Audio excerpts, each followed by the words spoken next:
their work, they will get the deadline of our editing. The editing is the Nigerian contract with the taking of the White Army in Adelomi. My younger boy, Ogunde, Isola, Motisola, among others, one volunteer pass that was helpful.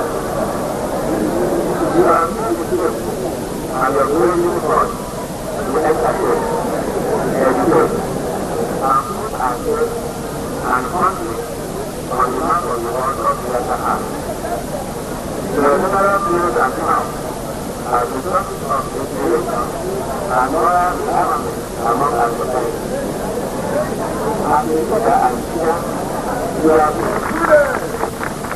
Second, a statue of Chief Hubert Ogunde will be erected in a prominent location in the Hall of Fame of the State Cultural Complex, Ososa, in memory of his national and international contribution to the development of state theatre. Third, Ososa town in general and Chief Ogunde's village in particular are to be designated a tourist center and developed under the tourist promotion program of the state military administration.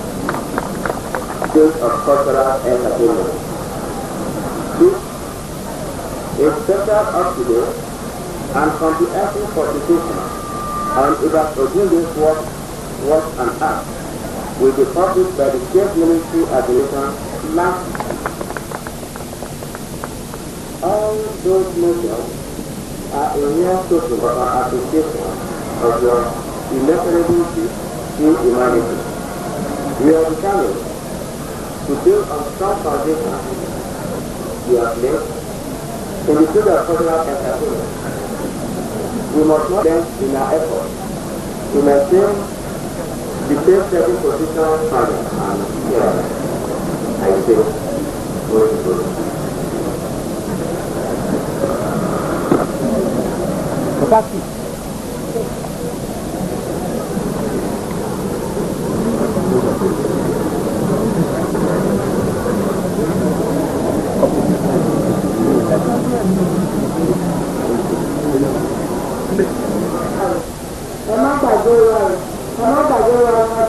ẹ má gbàgbé àgbàlagbà ẹ má fi lé nílẹ̀ ẹ dá ìgbòho wá ẹ má já ṣùnù ẹ má já ṣùṣe gbogbo àwọn ọmọ yín tẹ́ sílẹ̀ kí gbogbo wọn ṣe ríire má jẹ́ ká ṣe alákọ̀ọ́rọ́ ọmọ má jẹ́ ká ṣe ọmọ orí ọmọ fọ mẹ́rẹ̀ẹ̀rẹ̀ rẹ̀ títì ọmọ láàyè tó ṣe wọn má ṣe ọlọ́mọ burúkú ṣeré ìyàwó èfi ilẹ̀ lẹ́yìn ìwé fi wọlé má jẹ́ kí wọ́n fún ṣe wọn má jẹ́ olókù wọlé rè má jẹ́ jẹ́ wọn ní ìdìbò má jẹ́ ìfẹ́ jẹ̀rọ̀ pàtìkì jẹ́ ká má lọ rẹ̀ ká má dá èrè lẹ́yìn ìwé ìgbà tí òkò lọ kó ṣù léèrè kó tọ́jú kékeré kó tọ́jú ìlà kó tọ́jú gbangba kó tọ́jú ìdílé ilé ìdọ̀wọ́ rẹ̀ ilé ìmọ̀dọ̀wọ́ rẹ̀ o ẹ̀yìn báyìí má dẹ́rù gàwá o má dẹ́rù gàwá má dẹ́rù gàwá iṣẹ́ ayé kó ṣiṣẹ́ ọ̀rùn bó ṣe ń lẹ́yìn àmọ́fẹ́ ìlú ìbáyìí. tó dé àwọn ọmọ mi ìdíran tó ìdíran ọmọ mẹ́jọ ṣìṣe májọ kọ́ ọba sáwọn ẹsẹ̀ májọ ilé ìfọ̀dà májọ lùkòrìgbò májọ kàgbàkọ́ májọ gbàkọ́ òkè wọn ṣé wọn lọ mọ́ ọrẹ ṣé wọn lọ mọ́ ọmọdé rẹ̀ ń tutù má ṣe wọn lọ lápára ọmọ jẹ́ kí lè dára kọ́ dẹ̀dẹ̀ kó tún wọn má dẹ̀jẹ̀ ká kú tẹ́bù ikú léyè má dẹ̀jẹ̀ ká kú tẹ́bù ikú léyè ẹ sáwọn ọmọ kan ṣe ìrìnàyè ìròyìn èsì kan rèé.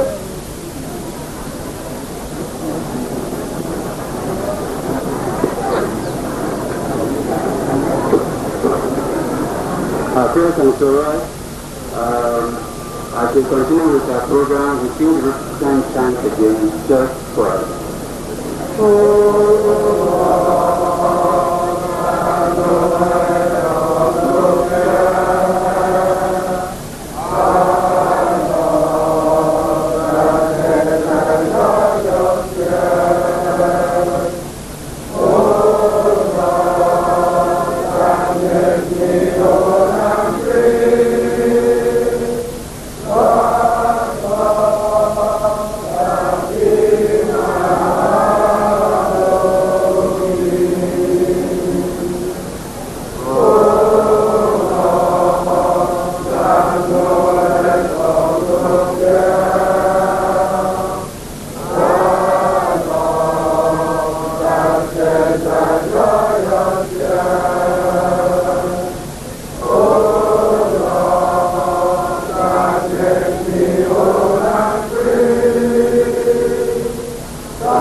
every affliction, every bereavement, and every disappointment may be made to serve the good of all, and that simply by being born without a murmur, the spirit of resignation sheds upon the human life an almost superhuman beauty. No man or woman can brave suffering with heroic patience and not inspire the fullest labor with reverence and humility. The knowledge that affliction may be made to serve others will convert suffering into sacrifice, will give a holy meaning to pain, will fill it with supreme worth. If we can look upon all our sorrows as instruments of final good, as means to develop our riches and to unfold our faculties, or as being born for good of others, then will we find peace and strength in the affliction, and the cup of bitterness will turn to sweetness. But by suffering, we shall become purified.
Ayo!